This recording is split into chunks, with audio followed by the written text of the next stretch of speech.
El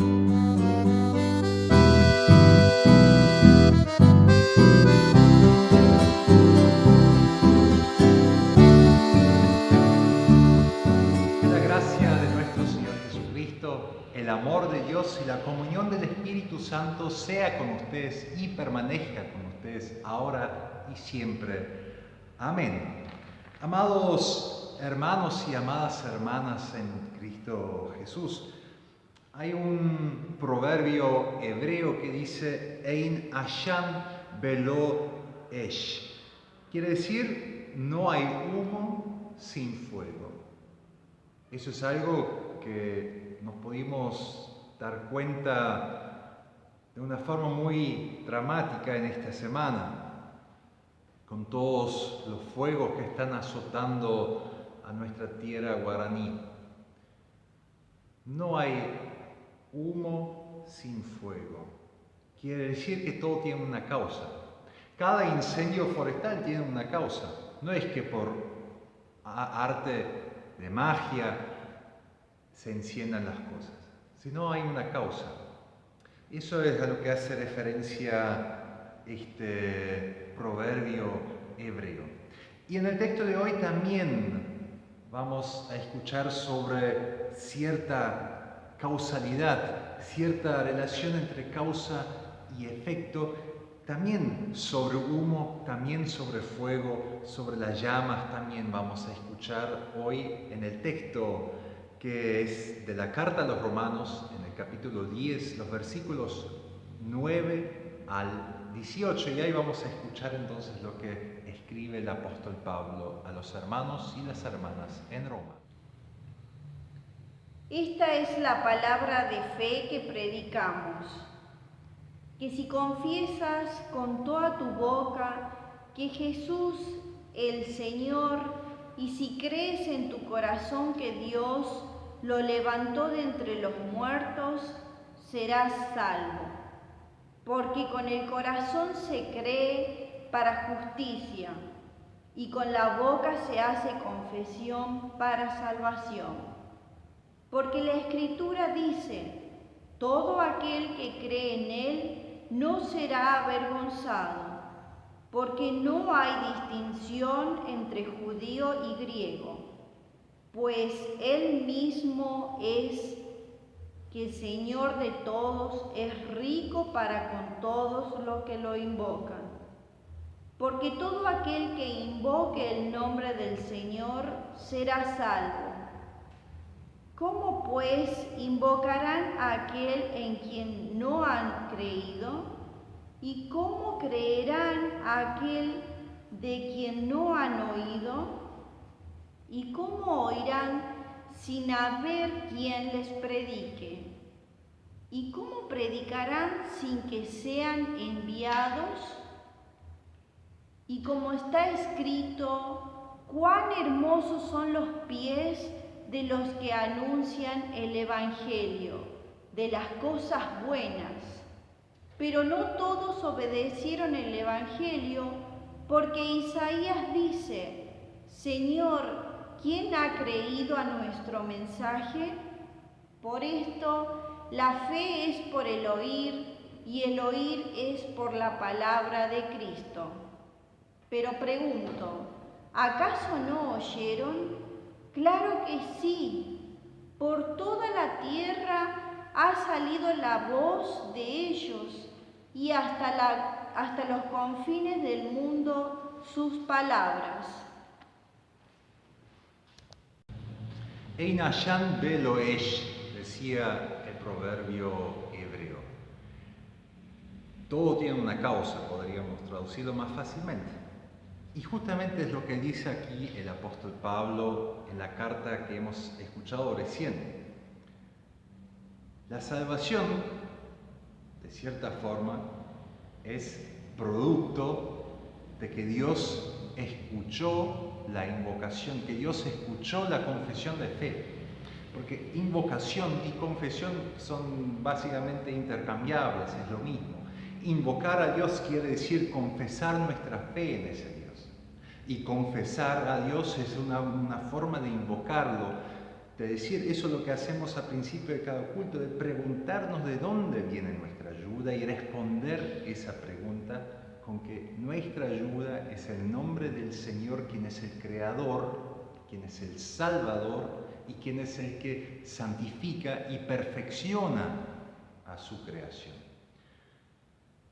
De modo que cada vez que celebramos un culto, hacemos una tremenda confesión de fe frente a este mundo. En este mundo donde una y otra vez se nos incita a creer que la salvación viene de otros lugares, que la salvación depende en primer lugar tal vez de nuestros propios méritos, que nuestra salvación depende en qué tipo de iglesia estamos, que nuestra iglesia depende de un montón de factores biológicos, raciales, religiosos, morales, económicos tal vez también. Pero al principio de cada culto nosotros decimos no a todo eso. Invocamos a Dios, Padre, Hijo y Espíritu Santo, y con eso decimos que nuestra ayuda, nuestra salvación, que aquel que construye esta iglesia, que construye este mundo, que construye su reino, no somos nosotros, sino en primer lugar es Dios. Y nosotros podemos ser co-constructores en esto. Esa es la confesión de fe. Y lo que Pablo dice en primer lugar, creer y confesar, creer e invocar, son producto directo de la predicación de la palabra de fe. Son producto directo de la predicación de las buenas nuevas. Son producto de la predicación del Evangelio y de la reconciliación, que Dios reconcilió este mundo consigo mismo en Cristo Jesús. La predicación tiene esa finalidad, no entretener, no moralizar, no entretenerlo, digamos, durante un tiempo determinado de 15, 20 minutos, no para darles consejos morales, sino apunta a cuestiones de vida y muerte. Apunta a la salvación, amados hermanos y hermanas. Apunta a que su vida sea transformado, en que su vida sea puesto bajo el mandato y bajo la guarda de Dios. Eso es la finalidad de cada predicación, amados hermanos y hermanas. De modo que podemos observar entonces una cadena de causas y efectos. Lo que dice Pablo aquí es que para confesar, para invocar, es preciso creer. Para creer es preciso haber oído. Para oír es preciso que alguien predique. Y que para que alguien pueda predicar es preciso que Dios envíe a predicar. Esa es la causa, la relación entre causa y efecto. Ese es, otra vez, eso que no hay humo sin fuego. Pero fíjense qué triste que puede llegar a ser cuando esa cadena de causas y efectos se rompe. ¿Y cuándo se rompe eso? Y bueno, por ejemplo, cuando alguien es enviado a predicar y no quiere ir, y no quiere predicar. Cuando Dios manda a anunciar a este mundo, a predicar el Evangelio de la reconciliación, el Evangelio de Jesucristo. Y cuando alguien no quiere ir. Cuando es irrumpido también de esta cadena de efecto y causa.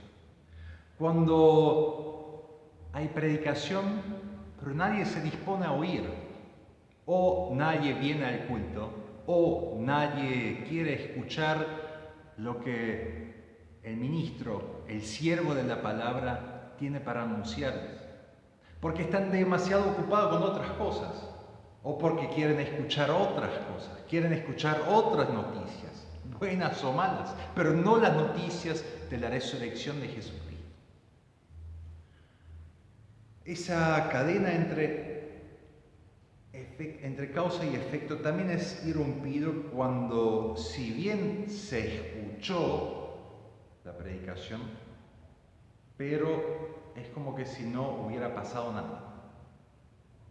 Cuando uno escucha una predicación donde nos es ofertado la reconciliación, donde nos es anunciado que Dios hizo la paz con este mundo, no por nuestros méritos, sino únicamente por lo que Él quiso hacer en Cristo Jesús. Cuando eso lo escuchamos, pero no lo queremos aceptar, cuando escuchamos esa oferta de paz y no lo queremos tomar, no lo queremos aceptar, cuando seguimos impersinados con nuestra propia intentos de hacer paz con Dios. A veces uno, o mejor dicho yo, veo con cierta preocupación en un culto cuando uno ve ciertas caras que entran en el culto con una cara y salen del culto con la misma cara. Ahí a veces me pregunto qué es lo que pasó con esta persona durante una hora de culto. ¿Habrá escuchado? Y si escuchó, porque no se alegró por estas buenas noticias, porque no se alegró que Dios amó de tal manera a este mundo que le dio a su único Hijo para que todo aquel que cree en Él no se pierda, sino que tenga la vida eterna. Porque no se alegró que Dios invita a todos a la mesa, a todos sus hijos, a todos los que están en las calles, a todos, a tutti quanti, a su gran banquete. ¿Por qué no hay alegría? Porque no hay alegría sabiendo que hay alegría en los cielos porque el Salvador ha nacido para nosotros. Y porque con Él vino paz a este mundo.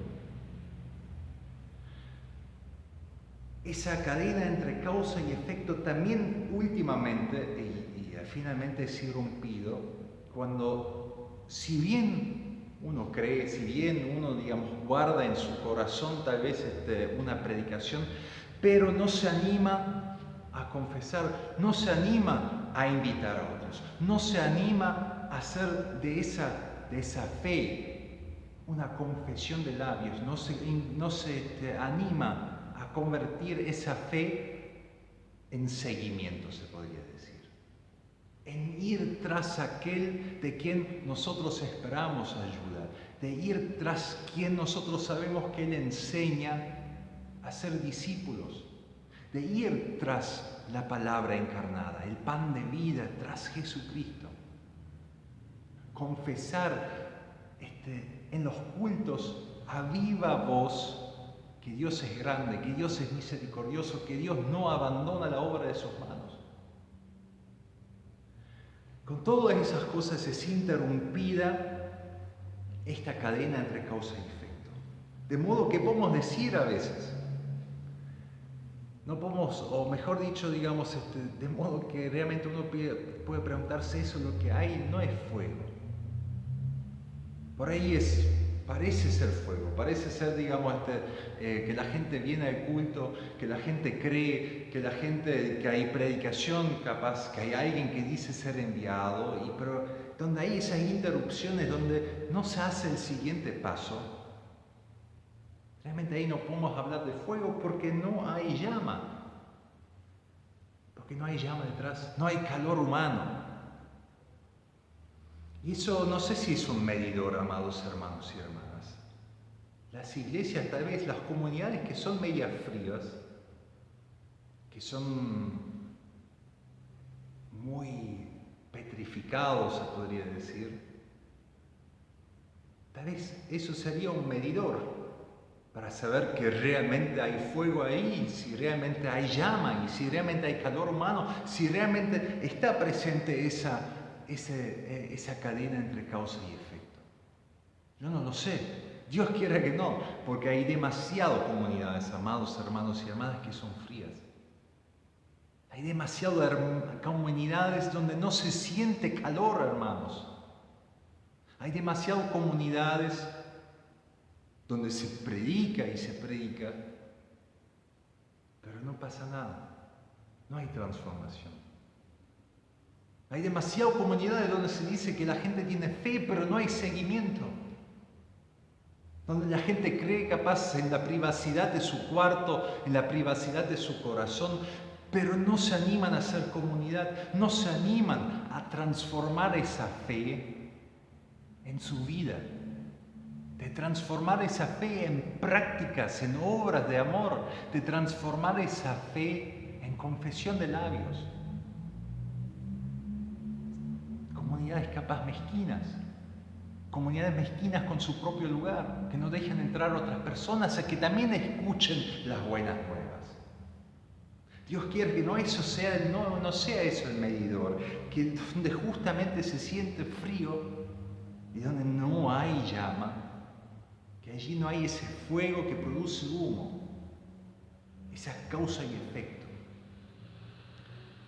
Porque debemos ser muy claros aquí, cuando Pablo dice que se cree con el corazón para justicia y que se confiese con los labios para salvación, ¿a qué hace referencia? Creer con el corazón para justicia quiere decir de creer o dejar justamente que Dios sea Dios. Esa es la justicia, esa es la verdadera justicia de la fe. Dejar que Dios sea Dios. El Dios Padre, Hijo y Espíritu Santo, el Dios Creador, que Él sea Dios. No convertirlo en un ídolo, no convertirlo en un tapa agujero, en algo que por ahí nos acordamos cuando nuestras posibilidades llegan a su fin, en los márgenes de nuestra vida. Sino creer para justicia con el corazón quiere decir justamente hacer de Dios lo que es el corazón para nuestro cuerpo, el centro. Descubrir a Dios en el centro de nuestra vida. Dar a Dios el lugar central de nuestra vida. No el último, en los márgenes, sino justamente el central. ¿Y eso qué quiere decir? ¿Eso qué quiere decir, amados hermanos y hermanas? Quiere decir aceptar que el perdón de los pecados rige para toda nuestra vida. Que a base del perdón de pecados nosotros vivimos, trabajamos, amamos, somos, nos alimentamos, soñamos, nos proyectamos. El perdón de los pecados, que justamente la obra de Jesucristo es la razón y el fundamento de toda nuestra vida. Es el eje alrededor, gira todo. Y que ese perdón de pecados no nos lo ganamos por nuestros méritos. Y yo me pregunto, si nosotros lograríamos vivir, amar, ser padres, ser madres, ser hermanos y hermanas, ser hijos e hijas, ser vecinos, ser ciudadanos, ser miembros de la iglesia, si lo lograríamos hacerlo justamente desde ese fundamento, las cosas maravillosas que cambiarían, las cosas maravillosas que sucederían, cambiar todo nuestro ser a base de esa justicia y la fe, que Dios es Dios, que Él es el centro de nuestra vida, que Él nos da el perdón de los pecados, pero al mismo tiempo Él quiere que toda nuestra vida sea puesto justamente bajo su mandato. Y fíjense la hermosa liberación que hay en eso. Creer con el corazón para justicia. Quiere decir que nuestra vida, toda nuestra vida, y no solamente esa una hora en el culto, y no solamente esa pequeña hora capaz que me acuerdo que Dios existe, sino que toda nuestra vida esté puesto bajo el señorío, bajo la autoridad de Dios. Cuando voy al campo a trabajar, cuando voy a amar a la pareja que tengo, cuando convivo con las personas que Dios puso a mi lado.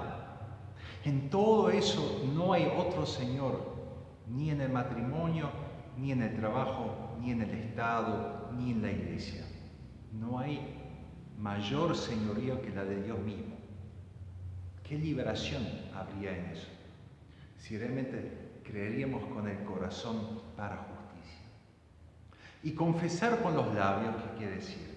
Confesar con nuestros labios, sí, con esos mismos labios que a veces se quedan cerrados frente a tanta violencia, que son acalladas frente a tanta violencia, que son acalladas frente a las cosas que a veces nos sobrepasan. Con esos mismos labios que sí a veces son rápidos para juzgar, que son rápidos para hablar demasiado y abundantemente mal. Con esos mismos labios hemos de confesar que Jesús es Señor. Y eso capaz suena ahora más fácil lo que es, pero lo hemos dicho al principio. Confesar con los labios que Jesús es Señor quiere decir que no hay otro Señor en este mundo y en todo el universo, salvo aquel Jesucristo real. Y otra vez repito, como hace unas semanas atrás, no el Jesús de todas esas imágenes piadosas, sino el Jesús real, el que sanó a enfermos, el que se sentó a comer junto a pecadores y a publicanos, aquel que perdonó a la mujer adúltera, aquel que despertó a la niña que estaba muerta, que estaba durmiendo, aquel que levantó a la mujer que estaba encorvada durante tantos años. Ese Jesús que se fue a la cruz por nosotros, por ser solidarios con nosotros, a la cruz donde murió como un esclavo insurrecto. Ese Jesús es Señor. Eso quiere decir hacer confesión de labios para salvación. Y esa es la única condición, amados hermanos y hermanas, para ser salvos. No hay otra condición. Pablo es claro. Dios es rico para todo aquel quien lo invoca. No importa si es griego o si es judío. No importa si es hombre o si es mujer. No importa si es niño o anciano. No importa si es blanco o negro. No importa la posición moral o la posición económica. Solamente importa que sea invocado con confesión de labios, que se cree con el corazón para justicia.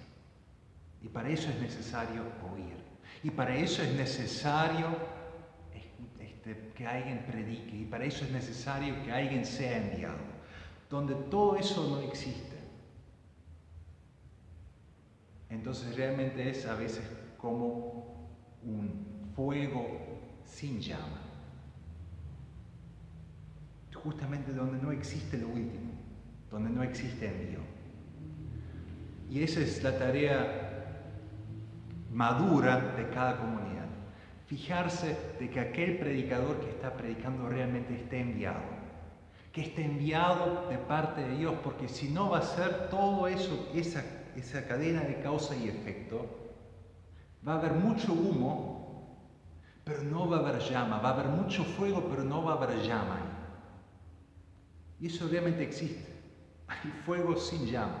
Fíjense. Y siempre suelen ser fuegos muy nocivos a futuro. Piensen, por ejemplo, en un cigarrillo. Un cigarrillo es un fuego sin llama.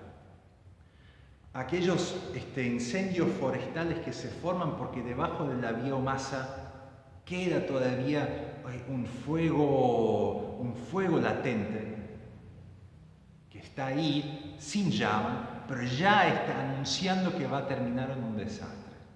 Bueno, lo mismo pasa también en aquellas predicaciones, en aquellas cadenas de causa y efecto donde sí es predicado, donde sí se oye, donde sí se cree y donde capaz sí se confiesa, pero no hay nadie al principio que sea enviado. Y Dios es muy claro con eso. Él sabe muy bien que hay profetas y predicadores que van aún sin ser enviados, que hablan al pueblo cosas que no son, que hablan al pueblo de capaz cosas buenas que no son, que hablan del pueblo capaz a cosas malas que tampoco no son. Por eso tienen que fijarse muy bien. El envío es de parte de Dios, del mismo Dios que en Cristo Jesús reconcilió a este mundo. Y por eso ustedes tienen que tener claro, una predicación donde muy marginalmente o capaz nunca se hace referencia a Jesucristo, a ese Jesucristo real, posiblemente sea una predicación donde no hay envío atrás, donde capaz hay sí sueños del propio corazón de que predique.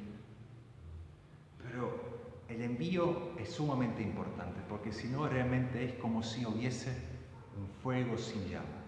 Y ahí hay mucho humo, pero no un humo que se remite a esa causa y efecto, sino humo que te anuncia desgracia, humo que confunde, humo que asfixia. Pero donde hay un envío de parte de Dios, donde hay un envío a predicar la palabra de la reconciliación, donde hay un envío de predicar acerca de Jesucristo, allí hay fuego de calor, allí hay un fuego que renueva este mundo, allí hay un fuego que purifica este mundo, un fuego que no destruye, sino un fuego donde se revela a Dios mismo, tal como lo sucedió a Moisés y la zarza ardiente, que se estaba quemando, que estaba en llamas, pero no se estaba consumiendo, y ahí Moisés sabía que Dios, el libertador de Israel, Dios el que creó el mundo, Dios el que perfeccionó el mundo, que Él estaba presente allí. Por eso, honren esos lugares donde Dios esté presente, honren esas predicaciones donde Dios en Cristo esté presente, y sigan esa cadena de causa y efecto. No sean mezquinos, no traten de apagar esa llama, sino compartan esa llama. Compartan esa llama para que todo el mundo pueda creer y para que todo el mundo pueda invocar al nombre de Dios, para que todos sean salvos. Amén.